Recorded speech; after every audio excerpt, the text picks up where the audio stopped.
Hello, this is Angela Anderson. Thanks for joining me tonight. We are going to be painting a really fun painting. This is a succulent, and we're using the Pantone Color of the Year Greenery for this. I am going to show you how to mix it using some regular acrylic paint colors that you probably already have. Got my husband Mark here. Hey there, everybody. And he is going to be helping with the chat. We've got our live show going on tonight, so we'll try to keep it short as I can. I don't know. This is a little bit more complicated painting than I usually pick for a Tuesday night, so we'll see how it goes. Because we know we have to hashtag feed Mark, so. He did come from work. This is my inspiration photo. I got this off of Pixabay. I don't have the link in the description, but I'll put that down in the description for you if you want to download this picture to have as your reference. And we've got a very limited color palette tonight. We've got Prussian blue. Now, if you don't have Prussian blue, it's a little bit on the dark side. Well, not Star Wars, but there it is there. Here's Phthalo blue. It's a little tiny bit on the green side, so I would probably mix it with Phthalo blue, add either a little bit of black or a little bit of burnt sienna or something like that, just to darken the Phthalo blue a titch.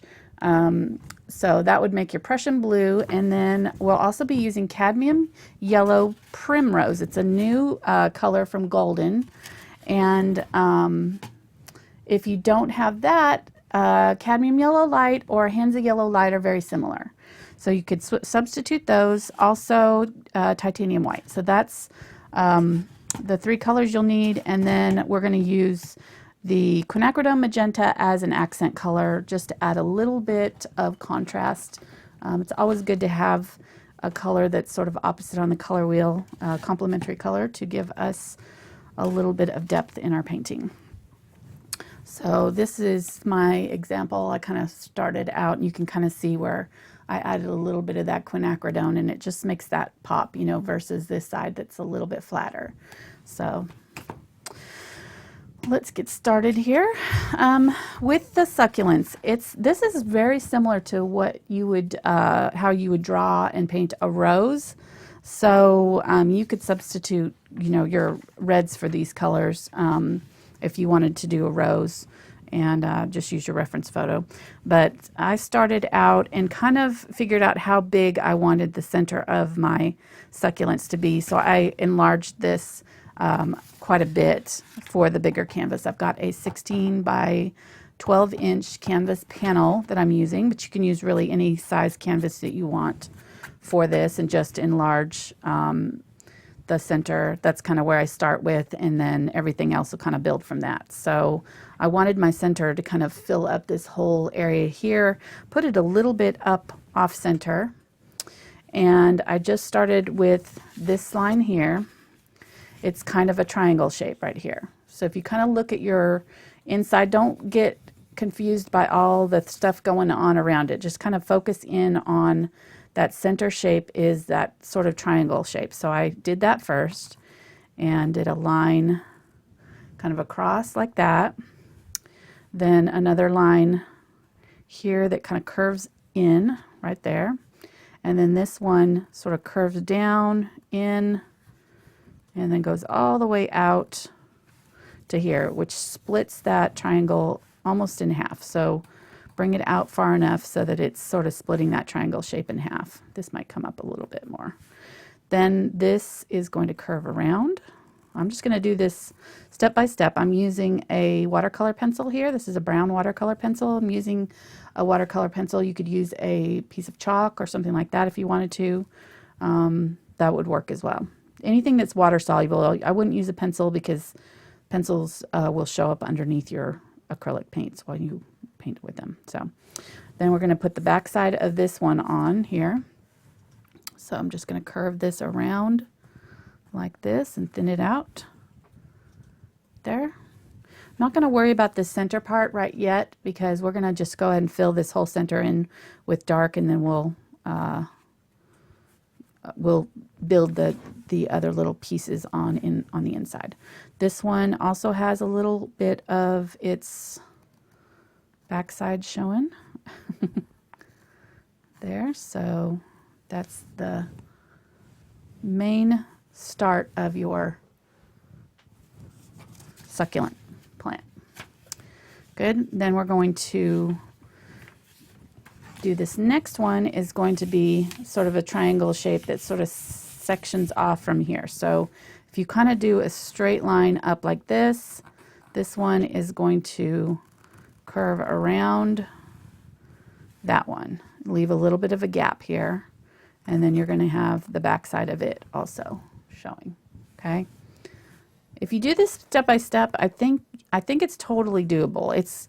The idea is kind of like building bricks. If you think about each one of these, here's one petal and here's your other two coming around the side. So you've got two where this one is flat, and then you've got one flat one on top, then two, then one, if that makes sense. So here's one, then you've got your two, then you've got one, then you've got two. Does that make sense?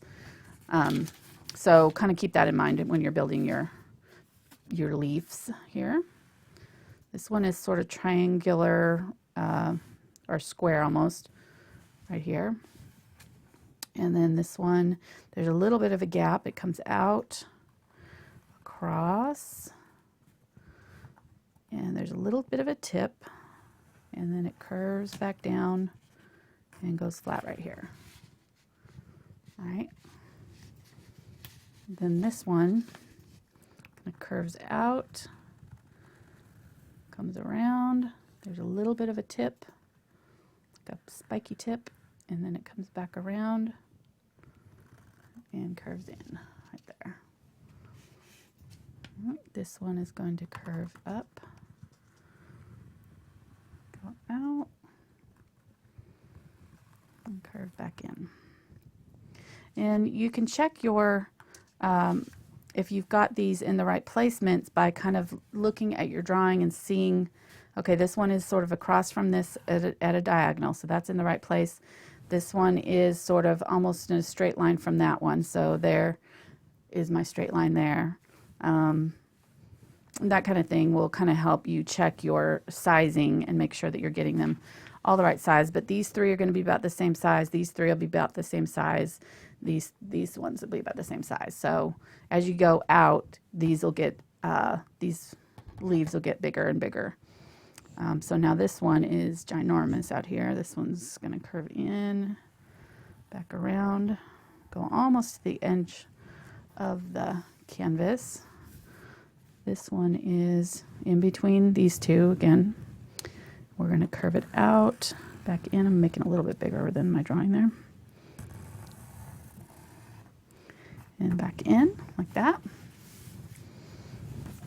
And then for the top part here, I'm going to kind of start just on the inside of where this tip is, curve it up and off the edge. And this one is going to curve up and off the edge as well. This one is sort of tucked behind it, and you're just going to see a little bit of it there. And then you're going to see it curve this way. Then this one is going to curve up and around, and the back side of it comes in like this. And now this last little one is right here, and you'll see the back end of it right there. And then there's one more that's right here that's sort of tucked in behind this one, so you don't see the other side of it. And that's about it. So I hope I didn't go through that too fast, but kind of get the idea, I think. I'm going to make this one a little bit wider, actually. I think I cut that off a little too short there.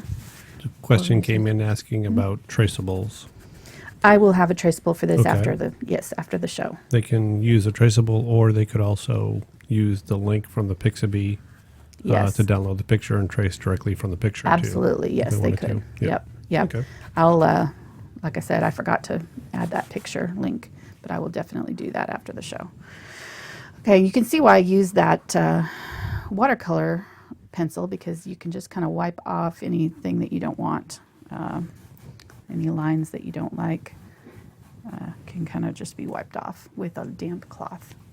So there's our succulent. Didn't take too long, 15 minutes to draw it. Just gonna I warned Mark it may be a long one tonight. Well, really, only about 10 minutes. We were a little late starting, We were, yeah. but that's okay. Okay. Now, the Pantone Green, Yes. the Greenery, Yes. is there I don't see a link to Greenery that. is not a color that you can buy. We're going to mix it. Oh, so I lied to the people in chat. Yeah. It's available in paint colors, like house colors, Okay. but you can't get it in golden or whatever. They don't make it. All right, but I'm going to show you how to mix Ooh. it. So Science class. let me get this is from the Golden website, by the way. They have a color matching thing, and they posted this when Pantone came out with the color of the year. They posted how to mix it with their own paints. So 1 part white, 1 part Prussian blue, and if you're using a different blue, just mix up about the same amount as that.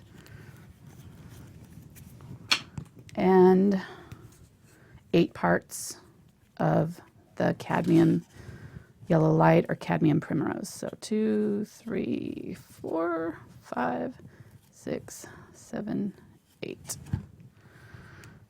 Try to make your puddles about the same size. I might make this a little bit bigger. Okay. And then you just use a palette knife, or where did my palette knife go? Don't know. I think I put it away. There it is. Use your palette knife on a flat surface, works best. You could use a brush for this, but it kind of a little bit messier with the brush, I find. And then just mix it up. I'm going to go as quickly as I can here. We'll need a lot of this green, so I went ahead and figure we'll mix up a little bit more than you need. You can always save it in a little plastic baggie or plastic jar. They have actually little Tupperware things I've used before, all kinds of different stuff. Just a small container of some sort that's airtight. That's all you need. So there's our green, and it's actually remarkably close to that first one, so we did good. I'm just going to scrape it off of here and go ahead and transfer it to my other palette. And we'll use this flat brush to start. And I'm going to go ahead and just start laying in my color on my canvas here. And we'll just do this like a paint by number. We'll just do each section. If you did my poppy painting, we did it the same way when I did the poppy painting. And I'll show you how to blend it. The drawing part of this is probably a little bit more advanced than, beginner. I think if you did it step by step the way I showed you, though, I think it's totally doable. But if you're not comfortable with drawing, you can use the traceable. There is absolutely no shame in that. Okay, so closer to the edge, I'm going to add a little bit more of the Prussian blue to get a darker blue-green, and I'm going to use that with the wet paint and just blend it in a little bit and use that to fill in. The dark areas are going to be the areas where the petals are underneath. So the underneath part of the petal, the ones that are on top, are going to get more light, and so they're going to have the highlights on them. So if you notice, all these areas here that are darkest are the areas where these light sections are butting up against them. So, and this one is looking straight down, so your light source is coming almost straight down at it. So you're getting good straight shadows down in those dark areas. We'll start out, this area is not as dark as our center, so I'm not going to go quite as dark as I will when we get closer to the center, but I'm just pulling into the wet paint. If this paint over here starts to dry before you get it blended, just let it dry completely and then you can always add a little bit more of this green color and blend in your blend it in. So we're gonna do there. I'm gonna try to work fast today so we don't go too late. And a little bit dark under here. You just want to, basically, you just want a little bit of a contrast between each of these layers. And you could have gone through, I've done this before where I've gone through and outlined each of these petals with the darker color. And you could do that too if you wanted to. That's how we started out with the poppy, but I just decided to save time tonight and not do that. Well, it also shows different ways to approach True. painting. Yes. Different techniques, different things to do there. Yeah, there's so many different ways of tackling a painting. You can, oops, I'm kind of going off the edge there, sorry. Yeah, I can't see. You're blocking my view there with your color chart. Oh, I sure am. Okay, I'll put that down. Oh, I also wanted to mention that Winsor Newton, I've got a link down into my description. Winsor Newton contacted me. It's a paintbrush company, and I use their Cadmium line quite a bit. Their Cadmium brushes, they're technically a watercolor brush, but I use them for acrylics too. You can use them for whatever you want. And they have paint lines. Their student paint line is called Galleria, and then they have a professional art or professional artist paint line as well. And they offered to send me some goodies to give away. So hopefully Saturday I'll have some goodies to give away for folks. And why are we giving away goodies? Because Winsor Newton is, because I hit 50,000 subscribers today. Yes. Woo-hoo. Broke the 50,000 mark today. We did. Yeah, so partnering with Winsor Newton, celebration. That's right. Giving away some stuff to some viewers. Yep. And they have, down in the links in my description, they asked if I would point out that they've got a new video series. It's free, and it's called Masterclass. Winsor Newton Masterclass. Yeah, the Masterclass video series. It's free to all, and will be a first of its kind tutorial running throughout the year, filling a crucial gap in artistic education, the behaviors and properties of the mediums themselves, aimed at fine art students. These short tutorial videos unlock the secrets of color and chemistry and set the viewer on the path to true mastery of the field. So, sounds really cool. I checked out a few of them today, and they were really interesting. They're kind of interviewing some artists and asking them about how they approach their works, and I think they're going to have new ones throughout the year. So it asked for an email so that you could view the videos. So I will say that was one of the requirements, but not too bad to get free art lessons, especially from a company like that that I really like and know is good quality stuff. So it'll be interesting to see what their video series has. So you can check that out after the show here if you want to. And I wanted to say thank you to all of our viewers who've gotten us to 50,000. This has been a wonderful year. We've more than doubled our subscribers from last year. We ended at just over 20,000 or close to 25, I think. No, 20,000. I think at the end of the last year we were at like 21,000 or something. And so we've 10 days. We were so close 10 days, yep. to hitting 50,000 in 2016. But it's all right.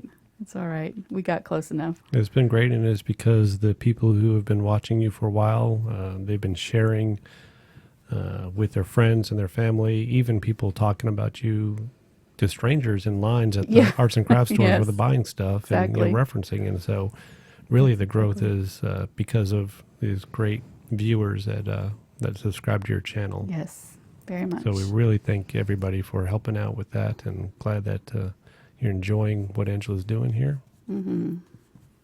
Yeah, we feel very humbled and Oh yeah, proud. it's kind of crazy. We have the best viewers, that's for sure. And we have just a very loving and caring community on Yeah. Thankful Art that share their artwork with each other. And I'm going to add some white along the edges here just to kind of make these pop out a little bit. Go ahead. Yeah, there's a Facebook group, Thankful Art, that you can ask to join, and it's a group of people who just share ideas, share the paintings or the tutorials that they do of Angela's, and Angela offers advice. She does right now. She's doing weekly art chats on Mondays. A little behind the scenes sometimes. So. Oh yeah, this Monday I taught how to do bubbles because I forgot to do the bubbles with the mermaids. I meant to mention that. So I showed how to do these little bubbles on my Monday art chat yesterday. So on my Thankful Art group on Facebook. So you can join. If you're new to Facebook, or you are somebody who doesn't post a lot and you have everything private on your Facebook account, you may need to send me a private message just to let me know that you're not a spammer. Because we do heavily vet our new members, just make sure we don't have any Right. nasty content, because we do get spammers that come in, and we have kids in the group, so we want to keep it clean. So yeah, if you've tried to get into the group and you haven't been able to, just send me a message and let me know that you're a legitimate person. And we will definitely add you. And it happens. So, all right. So I'm adding some white and yellow to this green color, making it like a lighter green. And I'm going to start adding, you can see there's a really bright highlight along that edge. So I'm going to start adding that along my edges now that I have this dark color behind it. And a little bit here.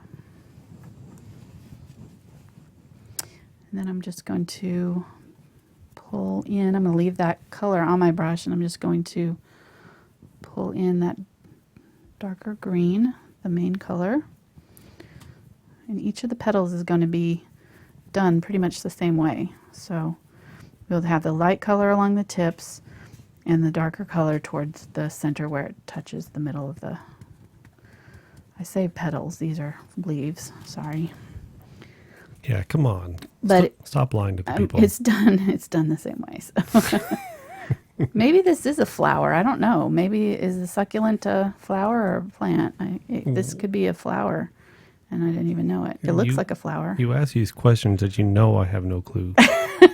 The answer to. Come on. Okay, I did give you the answer to this. I didn't study very much. So you need to read off the It's Pantone not reading. Greenery description from the Pantone website, because I thought it was very enlightening. Okay, so Greenery burst forth in 2017 to provide us with the reassurance we yearn for amid a tumultuous social and political environment, satisfying our growing desire to rejuvenate and revitalize. Greenery, wow, that's hard to say, symbolizes the reconnection we seek with nature, one another, and a larger purpose. So deep. I love it. So there you go. Makes me feel like I'm doing something important when I'm painting with this color. You are. Like I'm rejuvenating and renewing my whatever. What was it? I don't know. Your reconnection Yes. with nature and one another. I'm reconnecting with nature and a higher purpose or something like that. I'm so deep. Something greenery. And your shirt is green. My shirt is green. I picked this on purpose since I didn't want to do my nails tonight.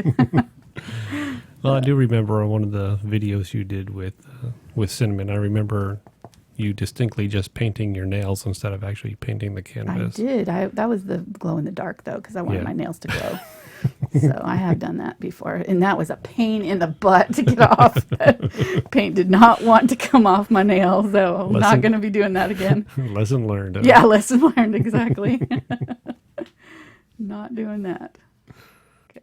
So if you notice, I'll add a color and then I'll grab a lighter color and then just kind of softly tap over the edge. I don't have a whole lot of, well, I mean, I do have paint in my brush, but I'm really not pushing down on it when I'm applying it. So that I can control how much goes onto the canvas.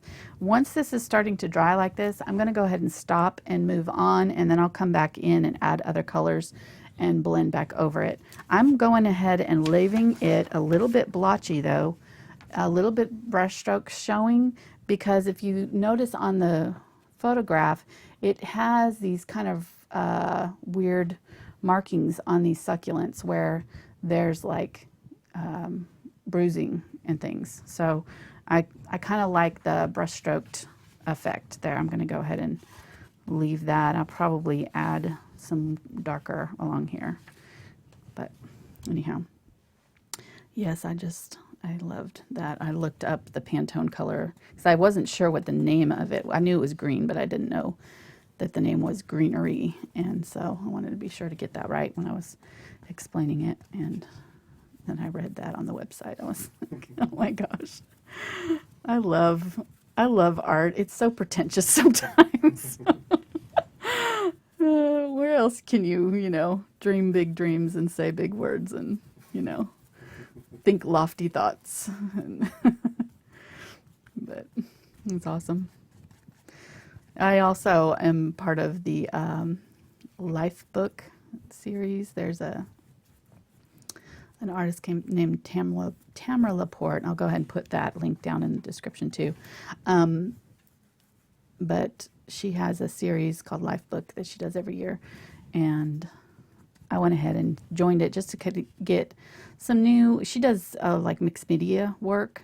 And so I kind of wanted to learn something new this year. I do acrylic paintings and I'm comfortable with that, but I like to challenge myself every now and then and try something new. So I thought I would take her course, and I may not even have time to do any of the artworks, but I've been trying to watch the videos. And she's got a Facebook group that can share their stuff. And anyhow, she shared this this comment, and I'm probably going to get it really badly quoted because I didn't write it down. But some of the members that were sharing their artwork felt like they were a little bit, they were new to art, and they were feeling a little insecure about how well their artwork was stacking up against the other people, comparing themselves to the other people sharing their artwork, and just generally being hard on themselves. And she pointed out that we're all, and it was very similar to my philosophy. That's why it struck a chord with me. But just basically that we're all on a different journey. You may be comparing yourself to somebody that's in the middle of their journey and you're just at the very beginning of yours, and that all art is an expression of our soul and is valid. And your art is just as valid as everybody else's art because it's yours and it expresses something that only you can express. And anyhow, I was like, yes, it does. I don't think deep thoughts with art very often. I'm kind of more of a technical painter, but it is important, and it is important to feel comfortable, and not to be so hard on ourselves with our art. And we are, even if our art is not at the point where we want it to be, well, if you practice, you can get there. You won't get anywhere if you are constantly being so hard on yourselves and comparing yourselves with those that have been painting for a long time. It's discouraging. It's discouraging to your spirit to think that way and have that kind of mental thought process when you approach your art. So, don't be so concerned with the end result. Just enjoy the process of making art, and in 2-3 years time you're going to see so much improvement, and you might be, it may not take that long, it may only be a year, or however long it takes you till you get to the point where you're really enjoying the results. But while you're on that journey, enjoy it. Enjoy, because this is really fun stuff. It can be frustrating, but it really is fun. We're getting to play with paints, guys. Oh, exactly. And to play with paints and manipulate colors. So here I'm just adding these lighter colors along the edges here again, and blending the darker toward the middle. So. Well, for me, you've said it before too, but it's like when you're a child learning how to write, when you write your first letters, they're not perfect. They don't look like a grown-up's writing. Right. But you practice and they become better and it gets better looking. Right. So the same thing with art, just practice. Mm-hmm. Now, granted, my handwriting still looks like a 4-year-old's personally, but overall, if you practice and keep going, most people grow out of that and become better. And that's why I just draw stick man. Just not you. Right. That's my art level. And it's valid and important. It is. You are important, and your art, your handwriting is important. I'm 'cause rejuvenated. It reflects you. Right, and I'm rejuvenated and revitalized. Exactly. When I do it. Exactly. You're a mess. I'm just going through here and adding a little bit more pop of color. I'll add brighter and brighter to this. It's going to be a little bit washed out when I first put it on there, but I'll keep adding brighter color to it, and we'll get it to where we want it to be. I probably ideally should have started on the other side, because now I'm going to be having my hand in the way. Put your hand in the paint. Probably. So that's why you wore the green shirt, so we wouldn't notice. So you wouldn't notice. Mm-hmm. Hopefully, I'm going to keep that moist. If you rotate your canvas 180 degrees, I might end up doing that. Then you're back where you started. Exactly. I might end up doing that. That's the engineer in me. Hey, it's true. It works. All right, using this dark color. This will be darker than even down here was. Really dark in this little section here. And now that I'm getting to these smaller petals, I may end up having to switch to my smaller brush. This one, I didn't mention, this brush that I'm using is the Simmons Titanium 8, number 8 flat. Could use a bright. Bright is just shorter bristles. Either one will work fine. You could use an angle brush too, if you have a large angle brush. And I'm going to switch to the angle brush when I get to these smaller sections, because we've got all these little sharp points. It'll be easier to use the angle brush. I think I'm just going to go ahead and use this color and go around and add it over here too. I'll leave that there. I'll show you, that'll be good. I'll show you what you do if your paint has dried and you want to blend. So that'll be our lesson on that. Because most of this I'm blending wet into wet. But if you've got a section that's dried and you want to blend it better, or you want to continue to blend, you can, I'll show you what to do there. So as I get towards the outer area, I'm grabbing a little bit more of this green and just adding that so that it's starting to lighten up just a little bit. Go along that edge. And if you notice, I'm pulling in the direction that the petal grow or the leaf grows. So these ones here, the tip is this way, so I'm pulling this direction. These ones, it's growing this way, so I'm pulling this direction. These ones, I'm pulling this direction. So as I go around, I'm not going to pull my paint in this direction on this petal, because it's going to be growing out this way, if that makes sense. So how are we on time? We're doing all right. We got all the time in the world. Okay. Well, I do want to feed you at some point. 5.5 hours left in this day, and then there's 24 more hours tomorrow. So now I will have to leave about 5:30 tomorrow morning for my other job. For your other job. But other than that, so we have about 11 hours.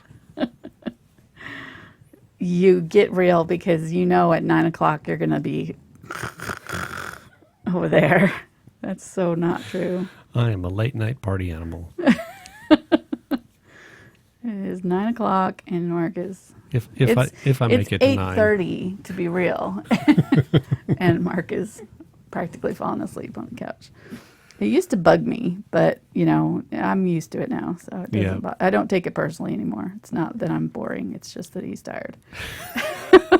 Kind of matured a little bit since we first got married. Why doesn't he want to spend time with Exactly. me? He's been up since 4 in the morning. Right. Well, you don't think that way when you're 20. You're like True. You're like, he doesn't love me. Obviously, he wants to go to bed instead of spend time with me. I'm a little bit more mature now, thankfully. Me too. Well, and some things. Hopefully. I have always said that I have 3 kids and you have 4. And you've never disagreed with that. No, pretty much not. So, yeah. Yeah, pretty much not. I'm going to use this lighter color and go along this edge and just kind of short little brush strokes. I'm kind of liking that this brown pencil is merging with the color too. I don't know if you can see it on the camera, but it's kind of creating a little bit of brownness along that edge, and that actually is similar to the picture. There's a little bit of brown, especially along these little tips there. So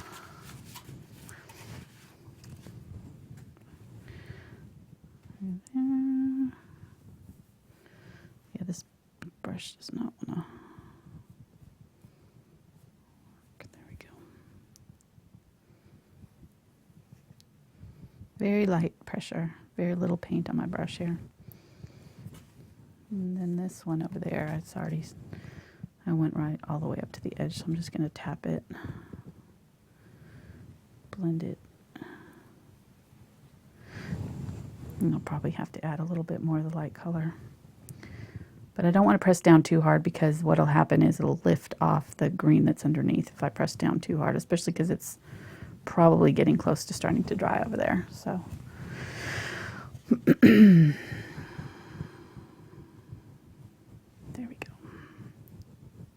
always pointing it down toward the center there of the flower, or the whatever this is, succulent.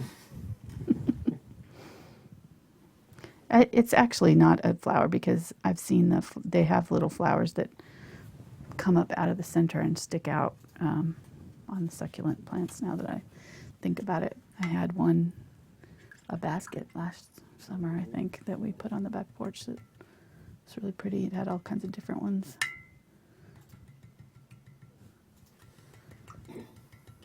Clean out my brush. It's starting to get a little sticky.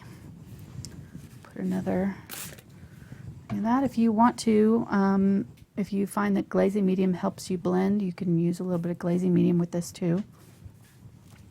You could do it where you painted the whole background with the dark green and then drew, or this medium green color, paint the whole thing the green, and then draw your sections on top of that. That was almost what I would have preferred to do, because I think it would have been a little bit easier. And then you could use glazing medium and glaze these darker areas in, and then add your highlight areas. So that's another way of doing it. But like Mark pointed out, there's several different ways of getting the same look. So we don't have any questions now. We're pretty quiet.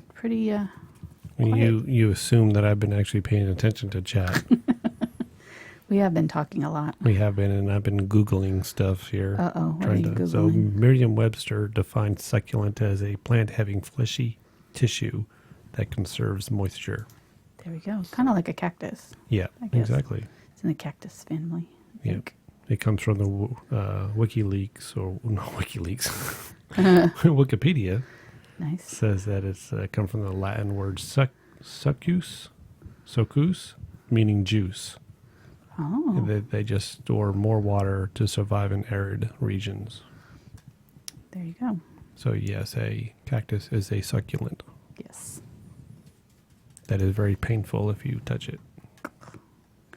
Yeah, these succulents I don't think are as spiny. They don't hurt. Touch them. We've had run-ins with cactus before. Now, you said that when you mixed the green color, Yes. that golden had the ratios on there.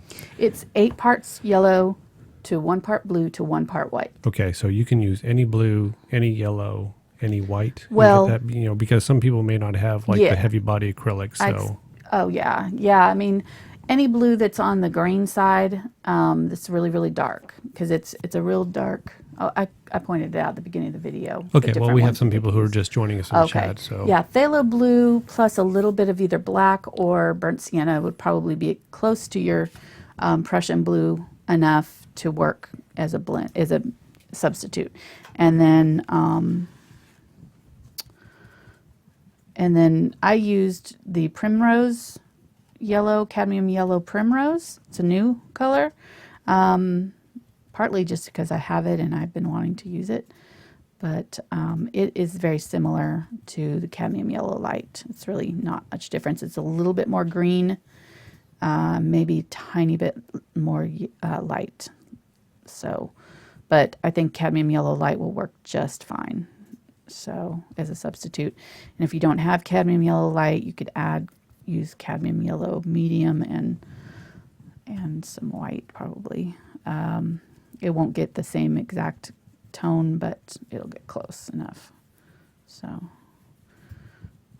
going to just blend this out. I've got the dark color up along the edge there, and I'm just blending out a little bit of the lighter green as we go through here.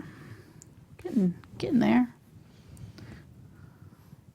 Really, this is the hardest part, and then the fun part is just adding the little extra details. You just want to make sure that when you're putting these down that you're getting these values dark enough in these shadow areas.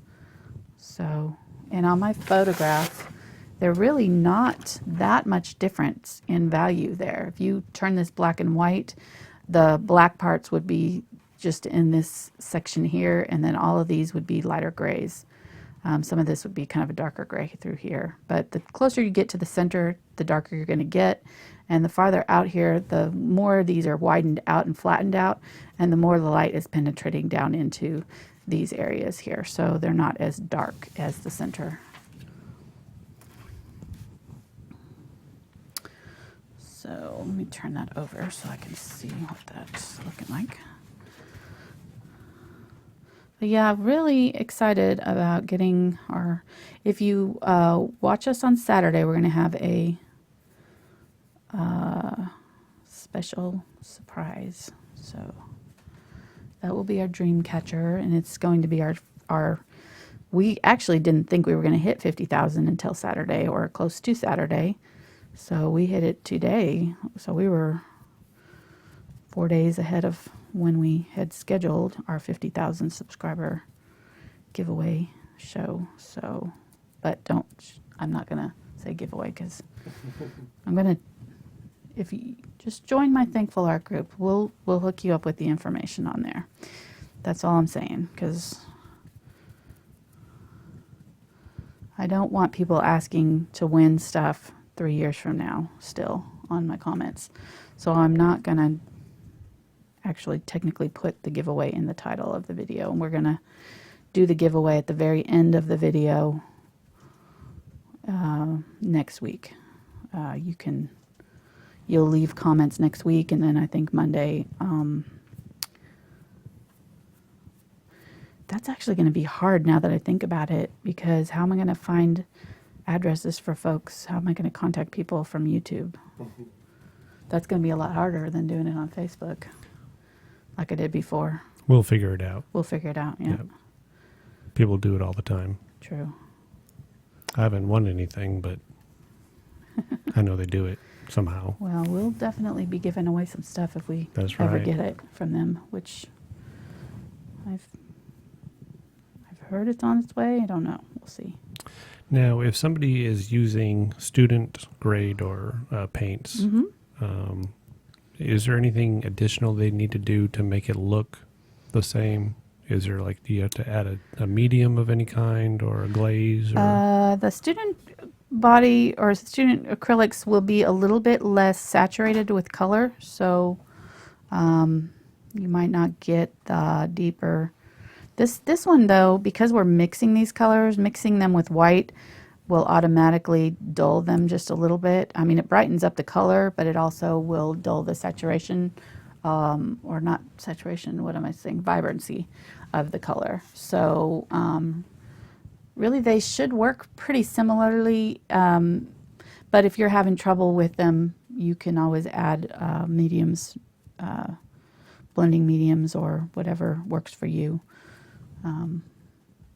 You can even do this with craft acrylics. I'm sure it would work similarly. The blending techniques might be a little bit different because the heavy body acrylics I find are a little bit easier to blend than the thinner paints. They just are thicker, and so they take a little bit longer to dry, and so you have a little bit more working time.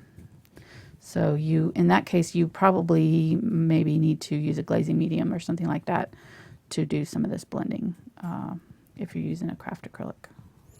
Okay, yeah, your questions are too, or your answers are too thorough. Yeah, blah, blah, blah. My answers are too thorough? Yeah. Sorry. Yeah, because I have more questions here. Oh, sorry. Okay. Come on, people don't really want to know the answer. Come on. Quiet. Oh, I'm sorry. Somebody is asking about Hansa Yellow instead of Cad Yellow Light. And I have your color chart here. Yes, Hansa Yellow Light works fine. You can use Hansa Hansa Yellow? Yellow Light. Okay. It's a substitute for Cadmium Yellow Light. The light colors versus the regular medium colors are just a little bit more on the green side of the scale, and they're a little bit lighter in color. I'll show that again, but there's the light and there's the medium in the Hansa. So you can see this is a little bit more orange and this is a little bit more green, and this is definitely lighter, more vibrant color. So that's why we're using it as our highlight color. And then there's the Primrose, the Cadmium Yellow Light, and the Cadmium Medium. And Cadmium Medium is a lot more orange than these two.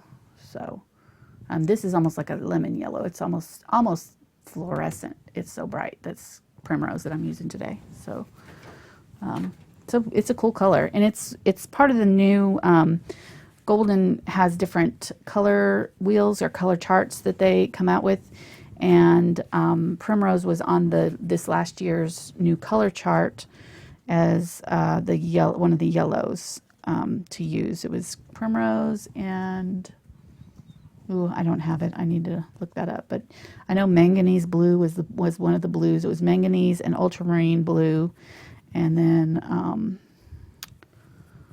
Primrose, and then there was a yellow or an orange color, pyrrole orange, and Quinacridone Magenta were the two. There wasn't even a red. It was Quinacridone Magenta and pyrrole orange to make reds together. So it was a really interesting color wheel. You can go to Golden's website and look that up, because they have all kinds of information and interesting stuff on there. So I don't mean to be pushing Golden on the same day I'm pushing Winsor Newton, though.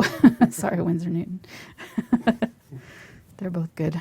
And I think Winsor Newton probably has all those same kind of things too. I just haven't checked out their website as much. So I'm looking forward to getting some of their stuff. They're going to hopefully send me some stuff that I can use in videos and teach with, so that I'll be more familiar with their products, since I use mostly Golden and Liquitex paints, at least right now. But they have their professional colors in Winsor and Newton as well. Okay, and you may have answered this, but I'm not sure. Yes. So back on the pro questions. Pro what? So the question says, will varnish cover the difference using pro and student? Varnish will bring out the vibrancy of your colors a little bit more, so it could help, but it's not going to change the color that drastically. So, I mean, varnish is just basically just sealing your colors onto the canvas and protecting it from dust and water and other things that could harm the canvas. So, I mean, but it does change the quality of the color just a little bit. If you use a gloss varnish, it'll bring out bring out the color a little bit, so it could help, yeah, with the student quality paint. Am I explaining the blending here enough? I think I've explained it a few times here, but hopefully.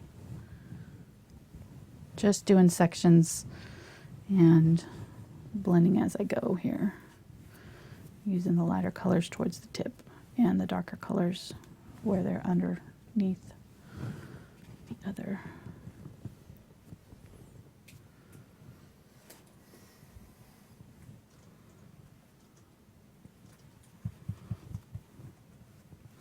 This is a little bit more complicated than the poppy painting, so if you want to try this and do the blending, you might try the poppy one first. I put a link in the iCards to the poppy painting, and because it had just fewer petals, so it wasn't as complicated in the center. It wasn't these layered center like this one is. But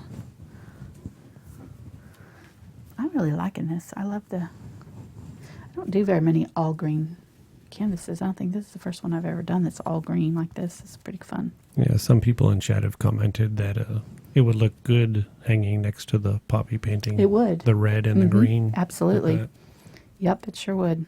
They'd be a good complement to each other.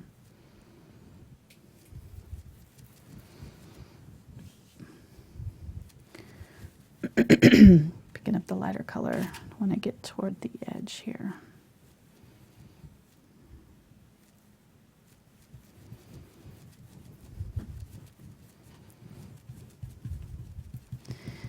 Push down there and get in all of those little cracks. I'm seeing that there's some white areas still showing through in some of this, so I'm going to have to go through and add a little bit. Whoops, I got over the edge there. Add a little bit of more paint in some of these areas where your first coat, sometimes, I don't know if you can see that on camera there, but that white, you'll get these little white sections like that showing through. Yeah, there's one right there. You can see right there. There and over here. I'll show you how to get rid of those here in a minute. Because you don't have to go and paint over another layer. All you have to do is wash your color over the top, and the wet paint will get down in the little cracks. So, all right. Actually, that's dry enough. Let's go ahead and do that. So I'm just going to try to get as close to that color as I can. So I'm going to make a wash that's that kind of a medium green color. Just wet down my paint, and if you are worried about it not binding to your canvas, you can don't do any more than like 40% water with your paint, and it should be okay. So, and then just kind of brush over those areas, and that watered down paint will get down in the cracks and fill in all those little white sections. Keep it thin enough so that you're not actually changing the color too much. But you can actually use this to darken or lighten an area too. So like that just darkened that area there.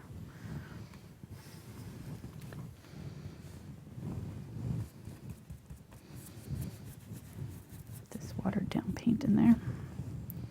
Make sure you don't go over any areas that are starting to dry though, because it'll lift off your color. And let's get some darker watered down. Doing these darker areas here.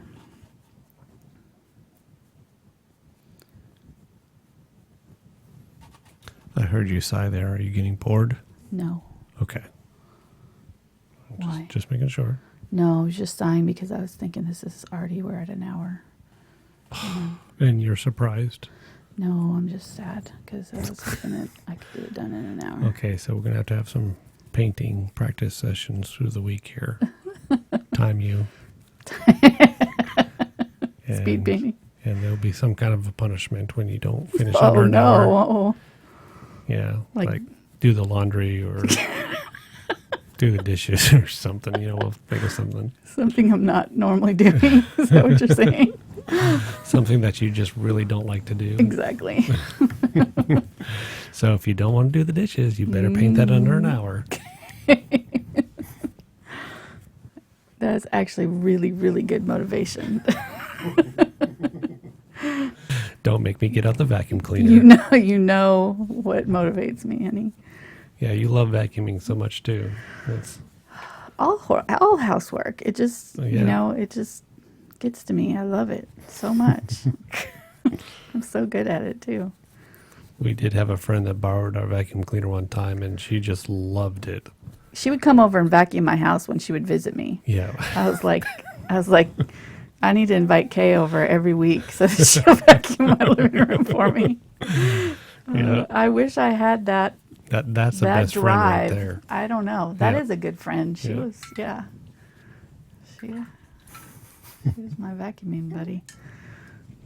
Okay, I'm going to use my smaller angle now.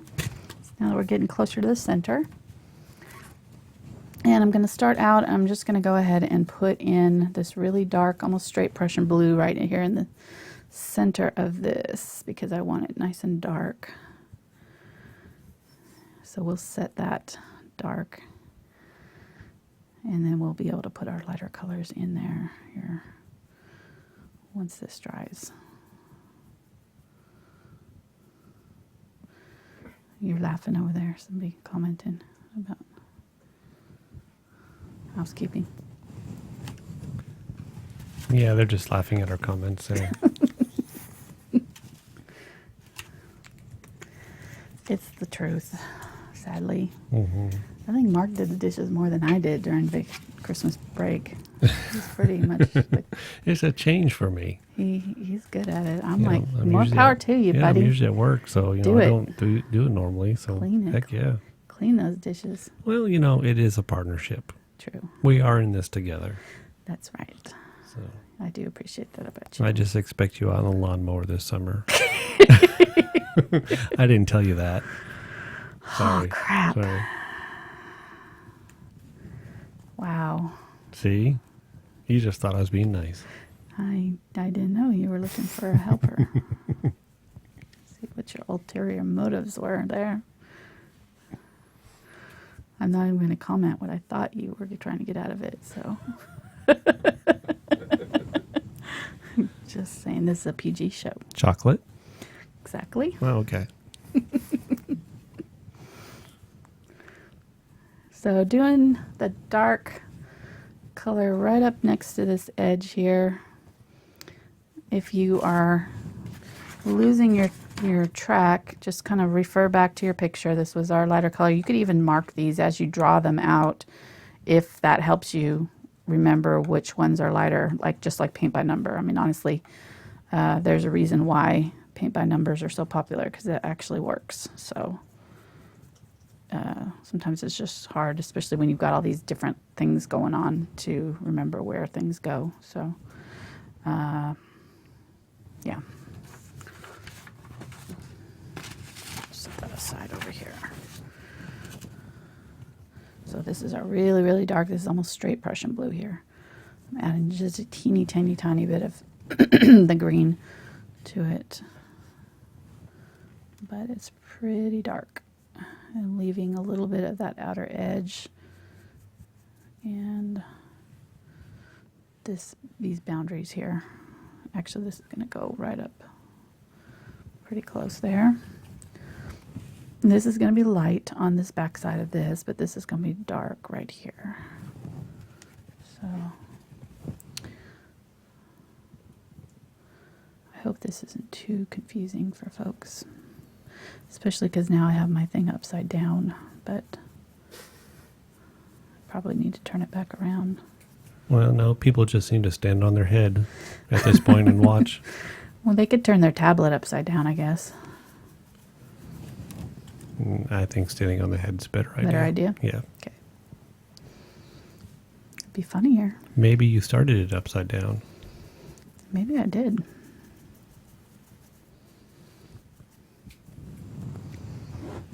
Okay. And then here, getting a little bit more green in my, it's getting a little bit brighter, a little bit less dark. The closer to the outside edge we get. So this is going to be dark right in here, real close, but then it's going to turn lighter faster. So we're going to grab some of that light green and start adding that in.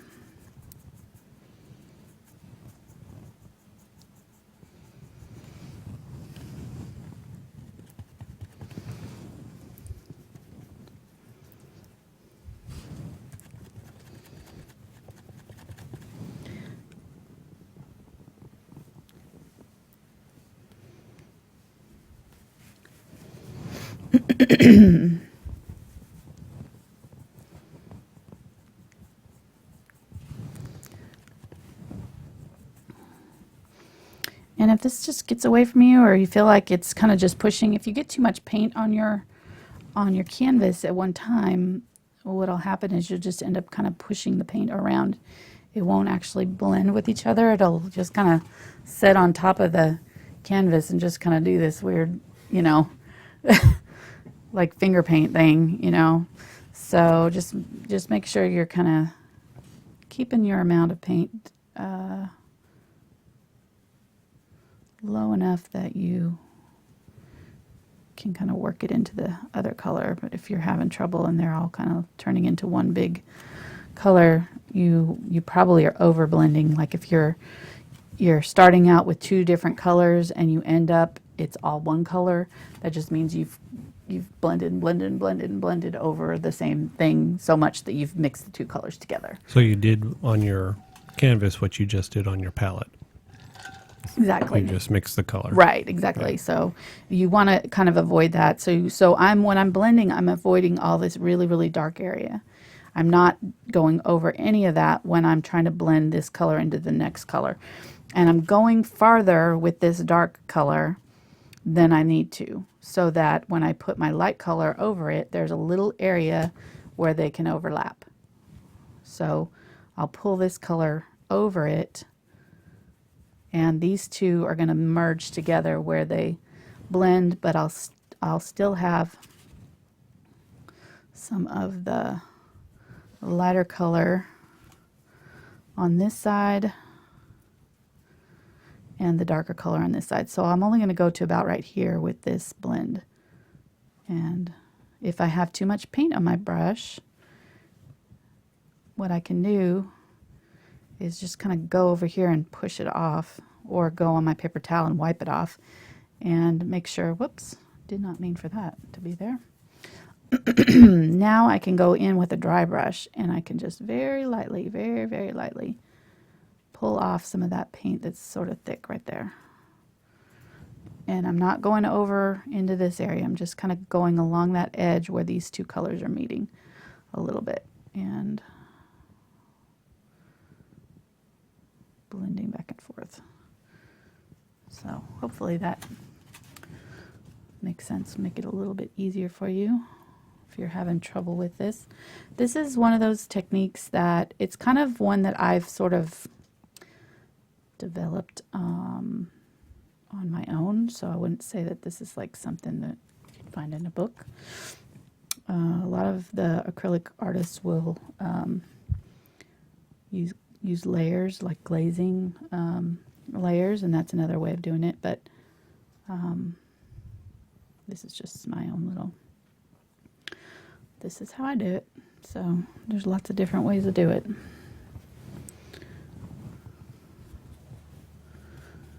Just use what works for you. Get the lighter color right here and just use that edge of my brush and put some of that lighter color in now. I want it nice and bright right along this edge here. Grab some of that yellow. We've got a quiet audience tonight. So, actually, we just had a question come in. Okay. So they want to know, what did you do before you were doing YouTube videos? That's a good question. I used to teach kids classes locally. I'm still doing the gallery I was doing fine art paintings and selling them in a gallery in Little Rock and Eureka Springs and Fayetteville and locally, but I've toned that down now. I just don't have time, so I'm only in the one gallery in Little Rock now, and the place in town closed up, or I still be there. But sometimes I did art walks. Those are just like when the local businesses would open up during the evening once a month and let the local artists bring their artwork down and set it up. That's how I started selling my fine art paintings. Before that, I did toll painting, like TOLE painting, decorative arts painting, kind of like Donna Dewberry style stuff, and sold the painted woodcrafts in the 90s. That's how I first started painting and learned. So a lot of my techniques are kind of a combination of stuff I learned. Well, I didn't really learn how to paint in college, I have to say. I learned how to draw, but I didn't really have a good painting teacher in college. So I kind of learned through books and decorative painting style, and then sort of has adapted it to fine art as I've switched to fine art in about 2000. When was it? It was after Spencer was born, so 2004, something like that. Yeah, because that's when we went to France, and I kind of got inspired to start doing some canvases. So it's been about 12 years, 13 years doing the fine art type paintings and selling those kind of paintings. And then I started doing kids classes locally because I was doing Vacation Bible School with our church every year and teaching the kids there, and I just really enjoyed it. And I had a group of kids from our church that was asking for me to teach them their homeschool kids their art lessons, and so I started doing that, and then I decided to share what I was doing in that class on YouTube. So that's a long story short, but that's kind of how I ended up on YouTube. Well, it's funny that you mentioned all that stuff, and that is true. You've done all that. But my mind immediately went to, well, she worked in a Dish Network distributor office. Yeah. And she also worked in a hobby store. Yes. Oh, that's true. Yeah. Okay. Yeah. I'm thinking all non-art things, and you're thinking of all the art stuff you've Right. done. But yeah, that's true. Mm-hmm. But the most important one was that we met at McDonald's. That's right. We were both working at McDonald's. Thank God for McDonald's. Mm-hmm. And this green kind of is like the green polyester uniforms we used to wear. That's true. Mark fell in love with me over green polyester. It was the green polyester hot pants that did him in. He was goner. And that wraps it up for the show. Like TMI. Yeah. Sorry, we'll cut that out. We'll edit that portion out of the video. Oh my goodness. Yeah, we went to different high schools and everything. We have a good story, actually. It's a love story for the ages. It'd make a good book. Yeah. Back to some other questions here. Now, somebody's asking if you have an online portfolio. Yeah, I have my website. You have a website. And the link down in the description, right? AngelaAndersonFineArt.com. Yes. And that's I don't know. You can grab the nest painting over there if you want to see something. But it shows the paintings you've done, the commissioned works you've done, the murals and so forth. Yeah, all kinds of different stuff that I've done.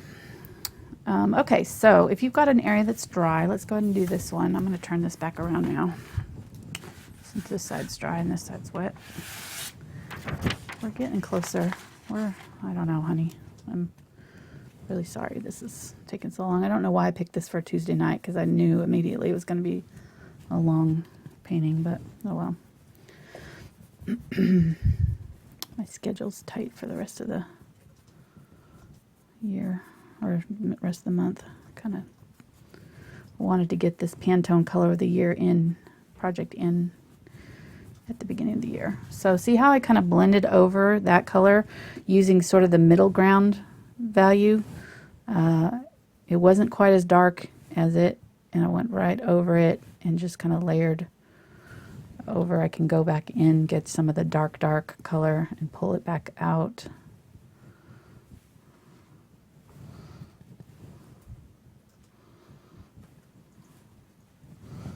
Small brush strokes, just kind of, I don't know. I was really pleased with how the poppies went. I know a lot of people said that they, you know, they were tricky for them, but my goodness, they did amazing. So I really feel like you can do this if you just take these little sections, one section at a time. It's totally doable. And it actually is a little bit easier since you're not going to be able to get, you're going to have to concentrate on each little section as you go, so you are not as likely to have problems with the colors drying before you're ready to move on. I don't know if that makes sense, but sometimes when you get a bigger canvas and you want to blend in an area, folks will try to blend too much at one time, and then once that color starts to dry, they'll have a hard time with it, and the color will stick together. Acrylics, once they start to dry, you don't want to mess with them because they will mess you up. They want to stick to one another. They're kind of bond to one another, and so they become sticky. They'll stick to anything that's around them, and they'll stick to your brush, and then they'll stick to one another, and then you'll end up with clumps and sections that have no paint on the canvas whatsoever, and sections where you have way too much paint all stuck together in a little ball, and it creates these little granulated, like textured areas where you don't really intend for them to be. So if your paint is starting to do that, stop. Get your hairdryer out, dry it, and then put more color. You can always add more layers with acrylics, but they do not like to be messed with when they're drying. I think that's the #1 problem people have with them. They try to treat acrylics like oils, and oils will let you blend for days, but not acrylics. Gonna have to blend in short sections quickly. Adding some more of this color, the lighter color along the edge here. Make it pop out from the petals underneath.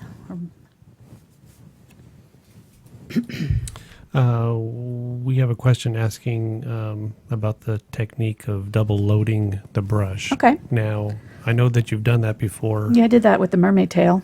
Okay, you did that on the mermaid, Mm-hmm. on the mermaid video. Okay. Yep. Yeah, I couldn't remember what videos you've done that on. But There's been several. I do that quite often, you know, and that's actually a really good technique. The only reason I'm not doing it here is because these petals are so large that you really can't double load. I mean, you could double load maybe this edge portion, but your brush would have to be so large to be able to do a petal or, you know, a leaf this size. It just doesn't make sense to try to double load. so what does double loading do for you? Well, What it gives is you it? control of two colors at once. Okay. So it allows you to blend. I could do it on some of these. What you do is, I'll clean this out. I'll do it along the edge of this big one here. You can see what I'm talking about. Or actually, I could do it along the edge here. I'll go ahead and do it along the edge there. So I'm going to use my main color, and just load the back end of this brush. It's okay if I get a little bit in the front end because I'm going to load the tip with white and yellow. And then do a nice big blend. I've got quite a bit of paint on my brush here so that I can get a good blend. Keep adding more paint if you need it. Try to keep those colors separate on your brush. So you have one side light, one side dark, and then you set the, turn this, set the color down along that edge and just pull, and it'll do this really beautiful blend for you. So That actually works pretty well right there. So you could do that along the outer edge. These middle areas, it really wouldn't work for you, but yeah, it looks really good along that outer edge, so good suggestion.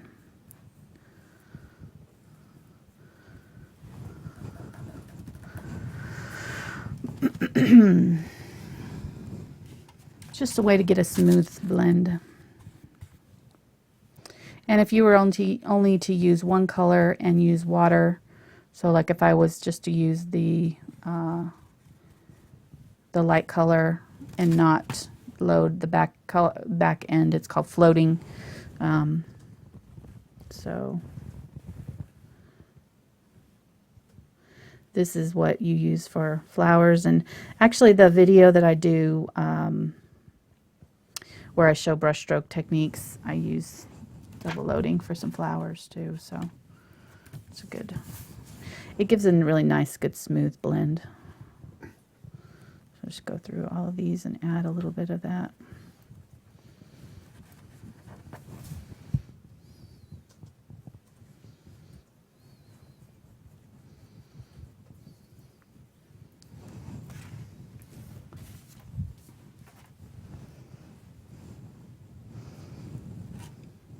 Add a little bit up here.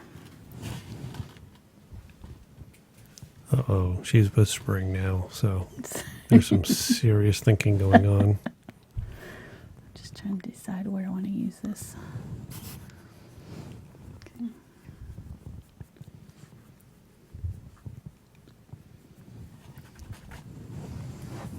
Okay. It's actually really good because I need to brighten up some of these outer edges.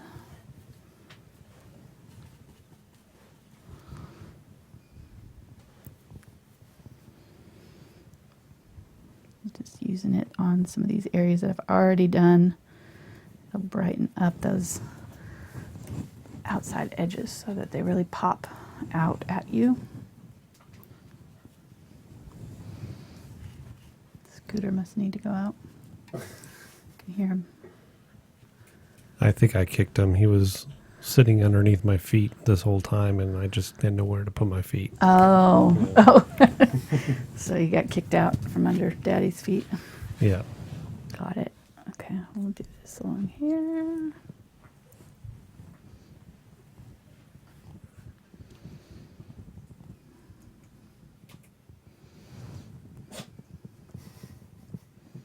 Scooter's just, he's trying to get our attention over there. He's sneezing and making all kinds of noises. Scooter's our dog, if you don't. He's our schnoodle. Now he's at your feet because he heard you say his What name. are you saying, Scoot? Oh, What do you want? Wow. You just hit my mic Yeah. cord. Sorry.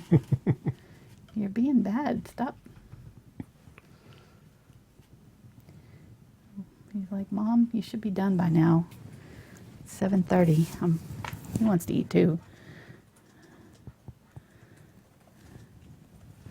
Oh yeah, Ginger comes on at 7:30, so I got to get going with this. I just remembered Ginger Cook has her live shows on Tuesday night too. Okay, hurry, hurry. Let's finish this center.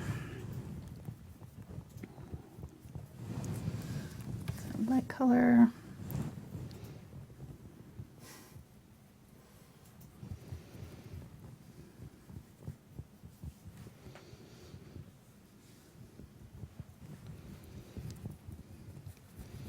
I'm not going to worry too much about those two colors right yet. I'm just going to put this darker color on first, or this lighter color on first here. I'm going over the top of them just a little bit, but I just want a little bit of this lighter green down over the top of that blue, because I will add the middle ground color and kind of blend them together here in a minute.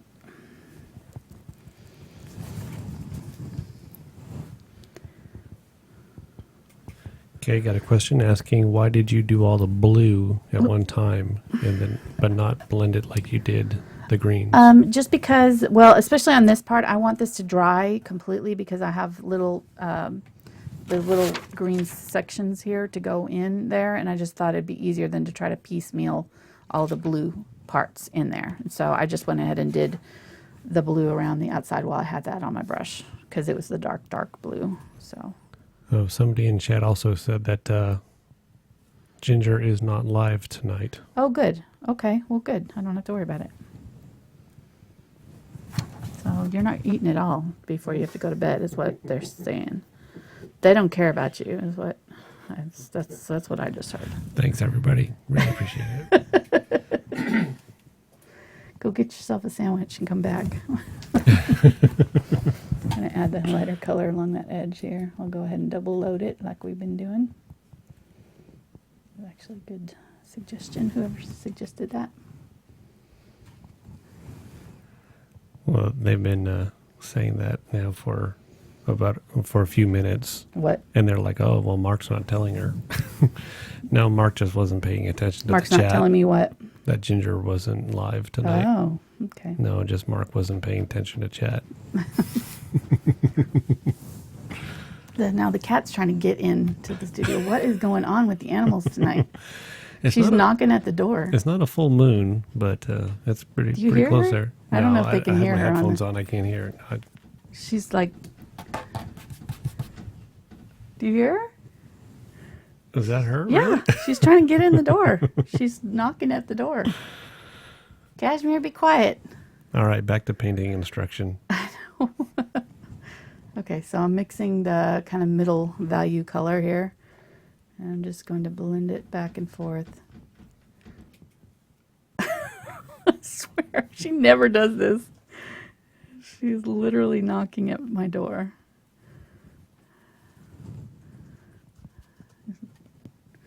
Spencer's probably locked her out of his room is probably the problem. She probably wants to get in there to see him. All right, so blending those two together. I'm going to get the really, really dark color and pull just a little bit out with it.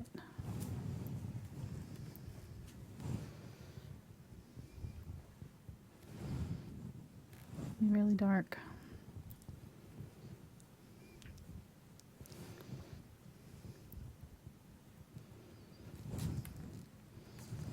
And then a lighter color. Blend back this way.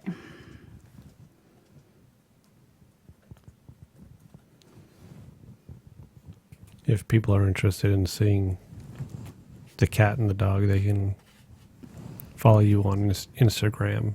Yes, Mark posts a lot of pictures of the There are animals pictures, on Instagram. yes.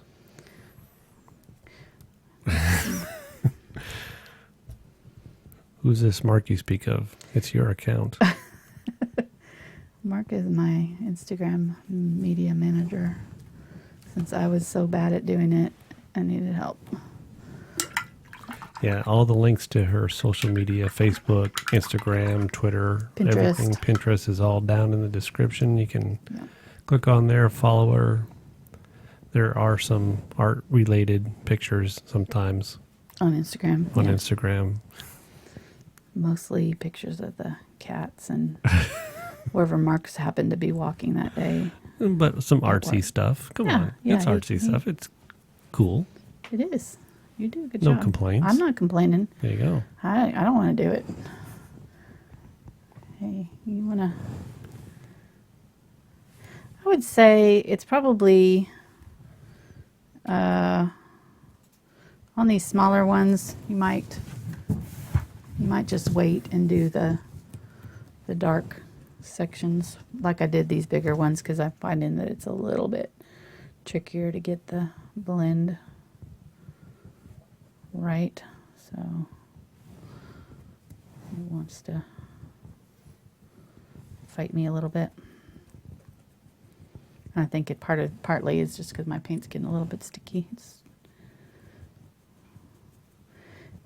And if your paint does that, what you can do to rehydrate it, if your paint palette is starting to get sticky, what I do is I spray it with water really well and stick it in a baggie, plastic baggie. Since I use these foam plates, they'll fit in a gallon-sized bag. And I'm gonna have to let this dry because it's just kind of pushing the paint around. and it'll rehydrate your paints. Leave them in there for an hour or so, and the moisture in the bag kind of soaks into the paints and moistens them back up so that they don't form those skins and dry out. Okay, we're getting close, honey. Closer. We still have to add some pink and light blue, but once we get this done, this will be...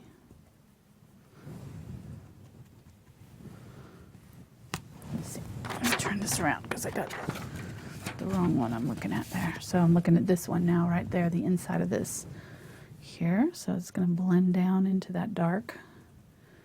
So don't go over that dark area.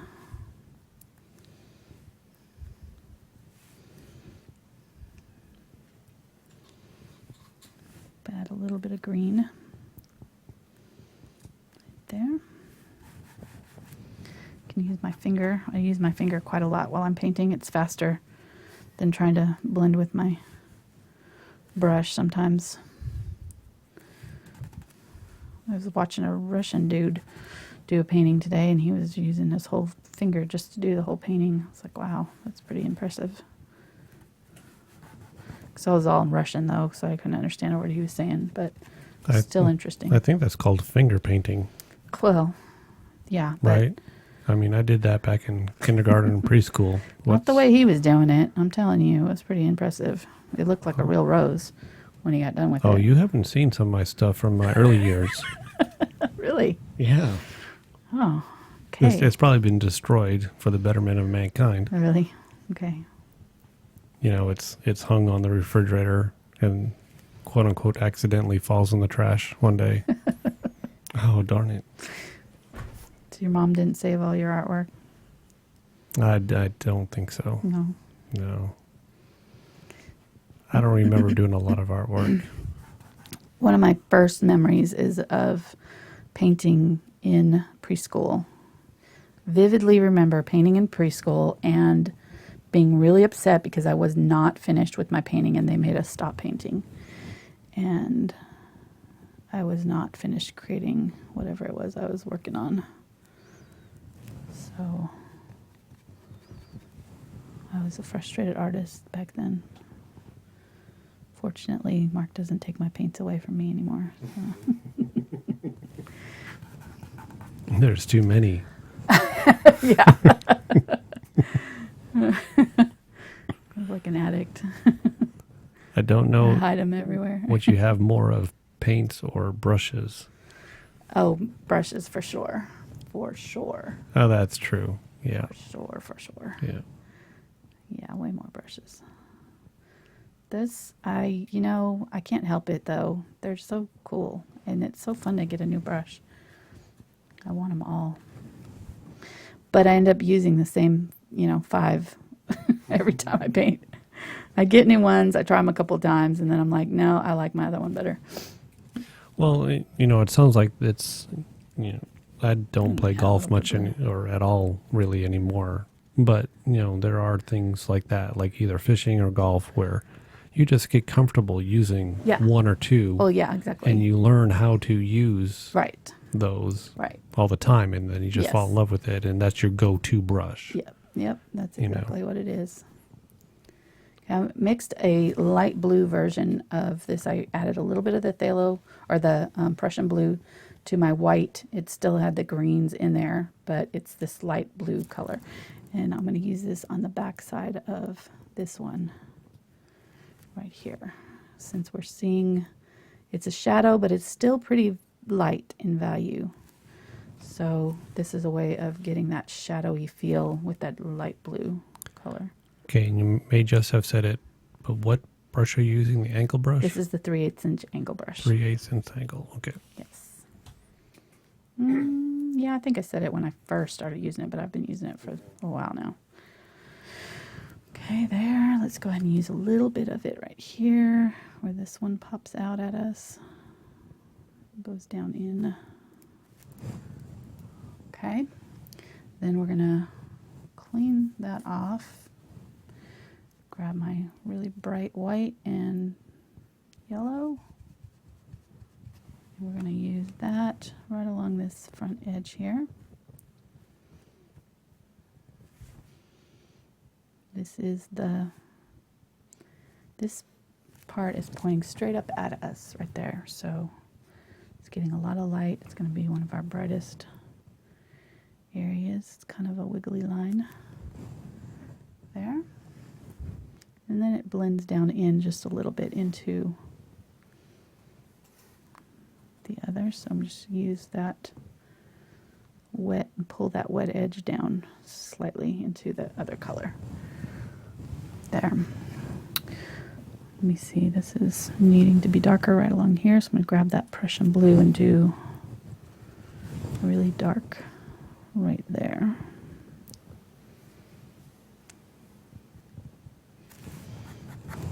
Underneath that.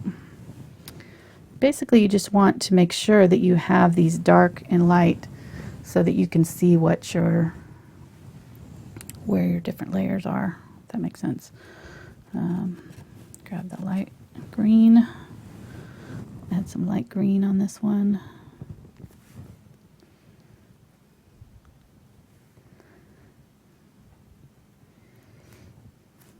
I'm leaving a little bit of space for that lightest color to go. And then we'll grab the really bright white and yellow. And if it's mixing too much on your brush, what you can do is either use a separate brush or just clean this brush out in between. I'm being a little bit lazy, and so this color won't be quite as vibrant. What I'll do is just put this color down first, and then I can go back in and add the really vibrant straight color once I've got my brush cleaned out on a second layer.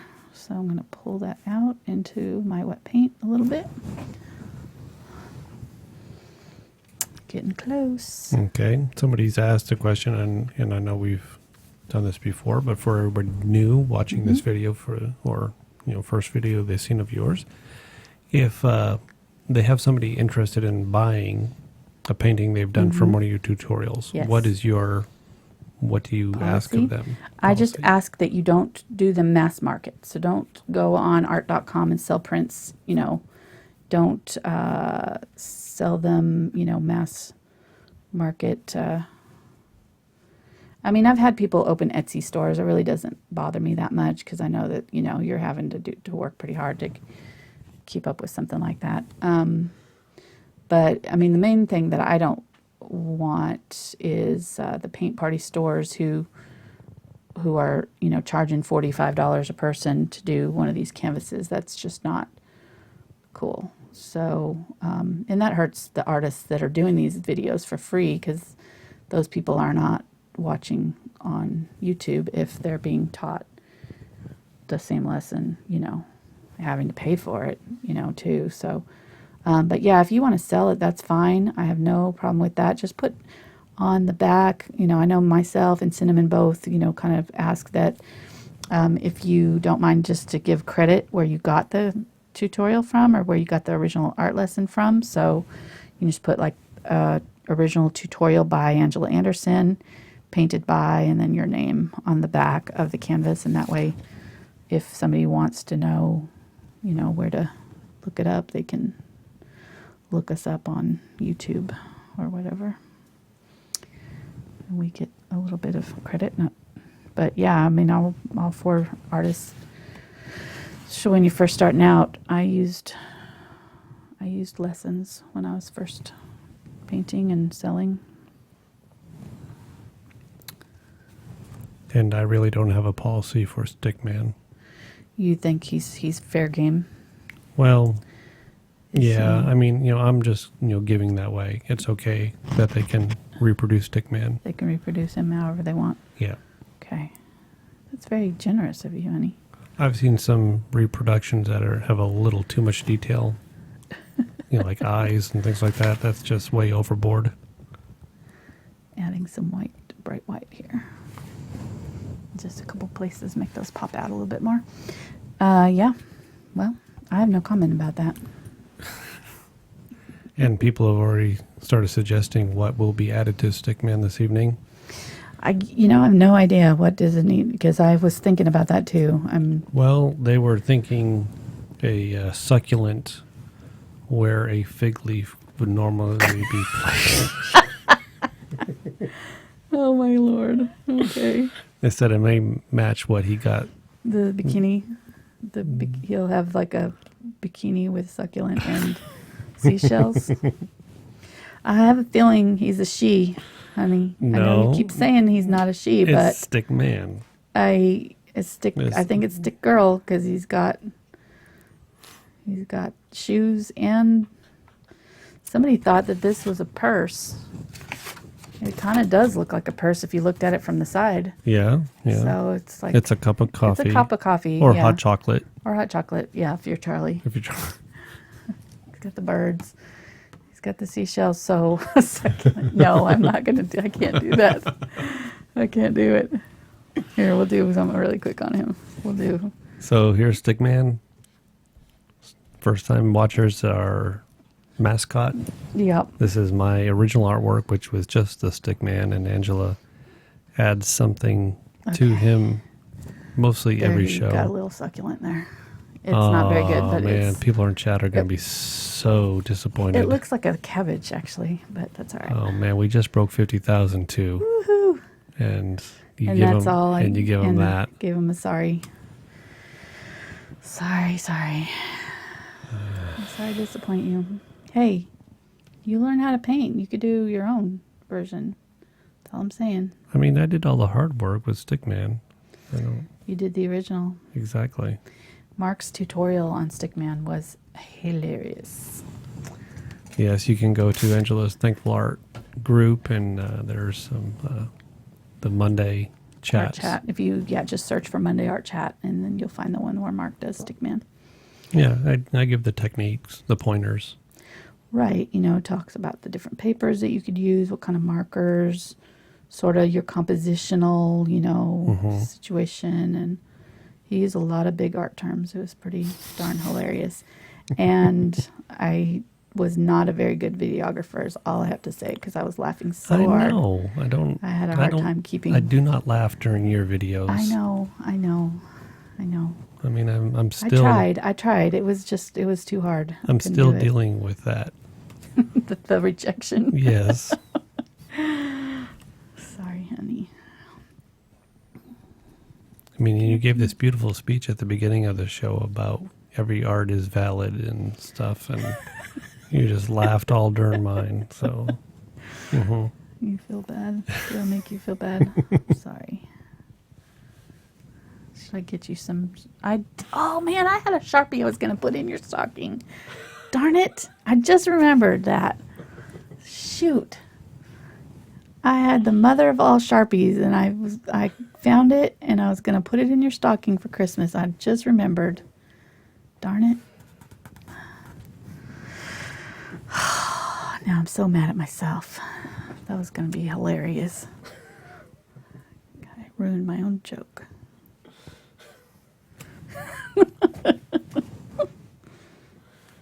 Stinks.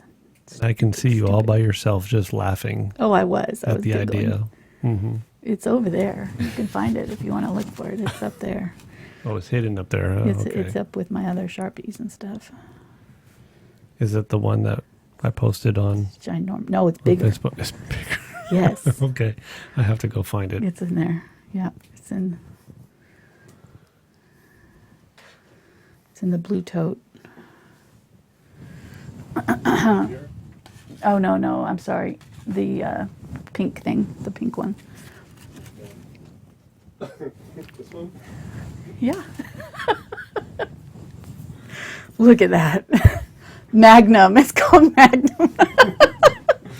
No, where's your regular Sharpie? Oh, I'm sorry. They don't care. Yeah. There's a regular Sharpie. Okay. Man, that's a man's Sharpie right there. I can't believe I forgot to put that in your stocking. I just got paint on my finger. Oh, man. Look at that. Jeez. Poor baby. I know. Come over here, you get paint. That's... God, I ruined it. I can't believe I forgot to give you Magnum. Oh well. It was a good thought. What are they laughing at? Got a light blue here. They're like, wow, that's a Sharpie. That is a man's Sharpie. That's a man's Sharpie right there. That is a Sharpie. That is bigger than my precious. It was. Like I said, I was Yeah. really proud of myself for finding that, and then I went and forgot to give it to you. Ruined my own. Yeah, I kind of Hilarity. almost gave myself some fingernail polish there with that paint. Use this dark right here just to darken up that back end a little bit. And let me see, I need to clean my brush out. I'm going to use my 1/4 inch angle now for the really tight little areas in here, and I'm going to go ahead and draw them in so that I have a clear view of what I'm doing. Let me grab my white Scriball pencil. This is another kind of watercolor-ish type pencil. It's a water-soluble pencil. I'm going to do this shape here, which kind of comes out of this. I actually noticed that I have my point too far down here. This point should be up here. I have to fix that. All right, so this comes up and around and points this way, and then back down this way. There's a little inner section. There's a little triangle right here, another triangle shape right here, and then one that kind of comes across right there.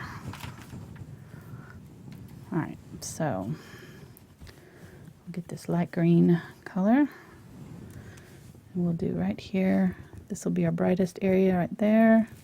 I'm not going to go all the way to the edge because it's going to be dark right there, so I'm just going to kind of go close to it and not quite on it, and pull down into the abyss a little bit, just slightly.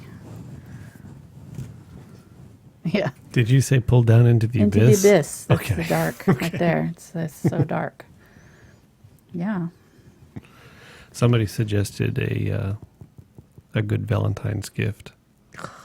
See, What? you shouldn't have told me. I shouldn't have. I know. Well, I was you just- ratted yourself out. Well, I was just thinking it out loud. I was like, oh, just remembered.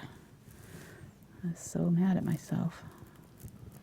People are asking me to add the Stickman tutorial on your YouTube channel, so We need to. I might we have need to do that. Yeah, we really should.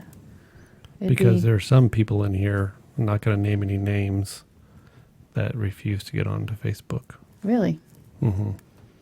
interesting. Yeah. Well, I have friends like that, so I get it. Mm. One of my best friends is who she probably doesn't even watch these videos, so she's so not technically savvy. It's like she has no clue what I do for a living. I get no respect. She's like 50,000 subscribers. What? Why? Why are they watching that? Okay, whatever. Love you. You know who you are. Well, she's not watching, so she doesn't. She doesn't.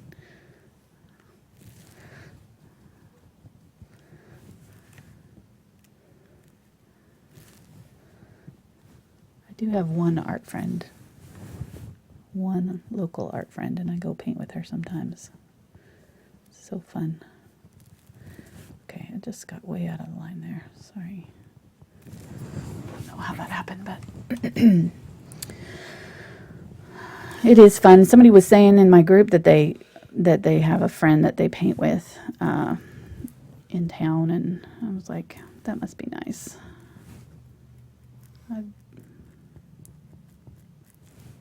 When I end up painting with my friends, I end up teaching them, which is not the same as just going and painting for fun.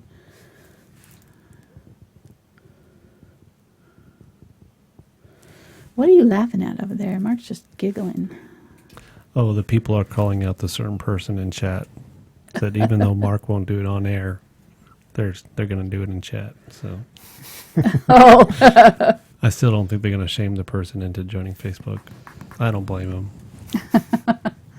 It's a time suck, that's for sure. I have to say. You can spend a lot of time wandering around Facebook. I'm going to use this darker blue. Add a little bit of it there. Put a little bit of it on the inside of this one. We're almost done. It's just this light and dark, you know. You're using the same 3 colors and a little bit of white to make it light and dark. It's amazing what you can do just by changing the values. Make something 3D pop out at you. That's why I like painting. It's kind of magic. You start with this blank canvas and you end up with something that looks kind of real, hopefully, depending on what you're trying to paint. I'm gonna clean my brush out and grab some of my a little bit more Prussian blue here, straight. I've got this was diluted a little bit in the center there, so I want to go in and really darken it up. Right in that middle area, in the abyss. Right up against my light areas. Make sure that I have really nice, dark, deep pockets of color there. For those colors to pop off against.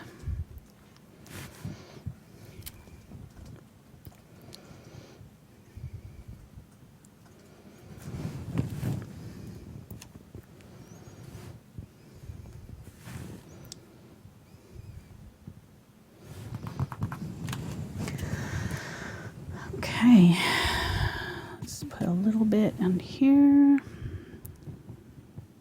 Now it's just a matter of kind of seeing where some of these might look a little flat and sort of adding a little bit punch of darker color here and there just to make them pop out at us a little bit more. And we really don't even have to use the solid color. You could use a wash here if you wanted to. Use some of this darker color along this one. Really, really dark right here.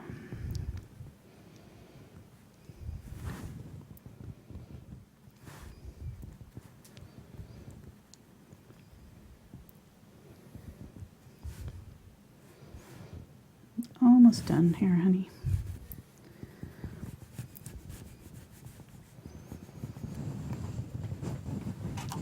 All right, now it's just a matter of adding a little bit of this pink. I'm going to use Quinacridone Magenta and some white, and hopefully we can get a, yeah, that's good. It's not too. And I'm just going to dry brush with it. I'm going to kind of take most of it off my brush and just sort of brush it in as a blush on some of these petals. Mostly on the lighter areas, and keep them out of the shadows because you don't want that light color that's in them to, since I added white, you don't want to dull your dark areas, but you can add it a little bit along some of these.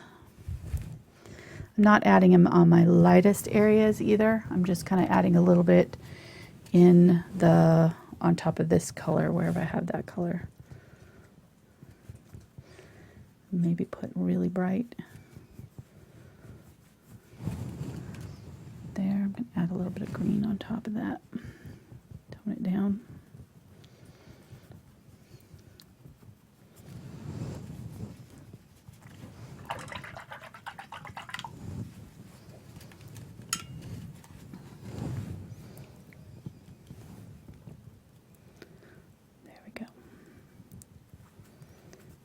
little bit bright. So I'm just going to go back over it. Get my yellow. I need more white. These are just little teeny tiny finishing things, but these little final changes are what really take your painting from being good to being exceptional, I think. It's all these little tiny finishing details that make it really pop.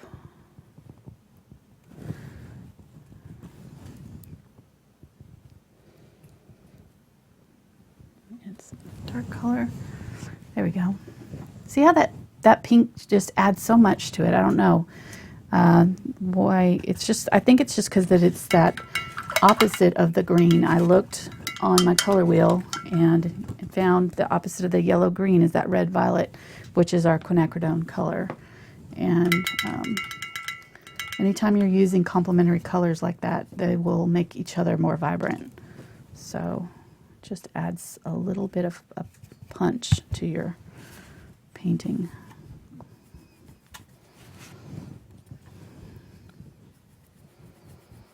You can use a wash here too, or even a glazing medium. If I wanted to glaze it on, that might be a little bit easier to control.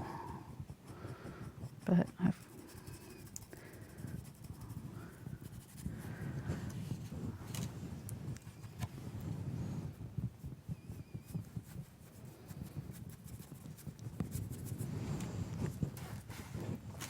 isn't this lovely? I hope they like it. Hope you guys have enjoyed it today. Oh, they're loving it for sure. Really? Good. Yep. This lesson, if you are first time to my channel and you haven't subscribed yet, please do that. We do these shows twice a week, and Tuesdays and Saturdays. Right now, 2017. If you're watching in 2020, you might be a different time, but more times. More times, you never know. Yep. So if you go to my homepage, if you click on my picture or my name, it'll take you to my homepage of my channel, and up in the title bar, my channel title, header, whatever, it tells my schedule. So if you're ever in need of knowing, it also will show you my next live shows.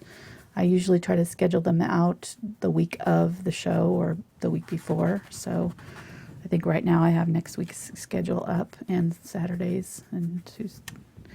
So Saturday we're going to do a really fun show. I think it'll be a dream catcher, but we're going to add wishes to it. We're going to add our kind of intentions for the year 2017. So we'll add them kind of in the background and then paint over the top of them. And they can be completely covered up, or if you want them to show, I'll show you how to do that too if you want to have them showing a little bit. But I think it'll be a good kind of just, I don't know, motivation. And I thought the Dreamcatcher was appropriate for the 50,000 subscriber celebration show. That was before I realized we were going to hit it today. So we're going to celebrate it on Saturday. But hopefully by next year we'll be at 100,000. Who knows? Mm-hmm. Who knows? All right, I think we're about done.